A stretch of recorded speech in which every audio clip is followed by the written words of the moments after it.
guys, and welcome back. So today we're gonna do a bit of a different video because today I will be doing a unboxing video of my new headphones, and my microphones are set very loudly right now because I have to keep them a bit of a distance from my face or head, and I also want them to like pick up the sound when I unbox this thing. And I guess if you're from USA or America, I guess you could have seen these before. These are the Aftershokz Trekz Titanium. So I just saw I think it was Unbox, I can't remember the name of the YouTube channel, but there's a guy that does unboxing of stuff, unusual things that you've probably never seen before. And immediately after that I thought, well, I want one of those. So I have mentioned that I ordered these on some videos before, and these were the ones I was talking about, the package that I ordered that was delayed for a very long time. But anyways, these are bone conduction headphones. So instead of playing music directly into your ears like these ones do, you actually keep these ones in front of your ears, so they actually there are speakers on them, on each of one of these, but they play the sound through vibrating your cheekbones into your eardrum, which is kind of special because then you have an open ear so you can still hear everything around you. So I have used them for about 2 days now, and I thought I'd do a bit of an unboxing just for you to try this out. So it comes in a really nice package, and here it says Trekz Titanium and bone conduction headphones, and you can have 2 phones or Bluetooth devices connected to this one. So I have my work phone and my private mobile phone both connected to this, so I can listen to music through my private phone and take calls from my work phone, which is really cool. And it says here on the side, be open, hear it all. And that's kind of the point with these headphones, that they are actually made for people like, people that are out and jogging and bicycling out on the streets, so you can still hear everything around you. So on the back here, you have some information. So it reads, bone conduction technology delivers sound through cheekbones, and some other stuff. There is actually a small titanium thing that goes in this back thing right here, I believe. So it's pretty flexible and really light. And you also have some microphones on them. They are sweat resistant IP55. I guess you can't see the text because I'm recording this with a really bad camera. But anyways, let's open them up. So the packaging is really nice. I like it. You have this small thing here. Actually, first you gotta pull out this plastic thing, and you have this hanger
microphones right here, one on each side, and I've been using them at work, and no one really complained about the sound, so I guess they work pretty good.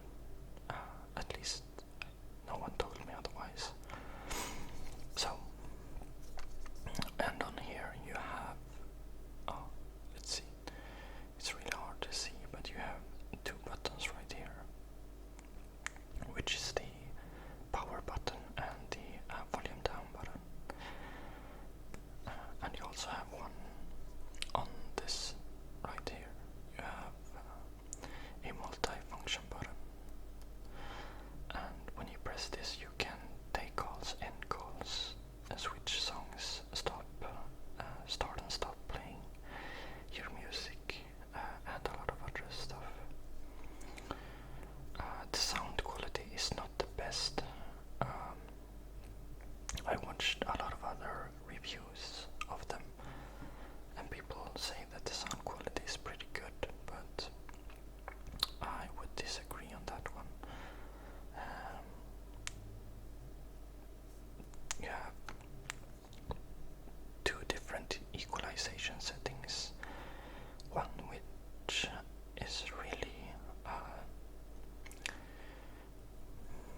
So yeah, those are the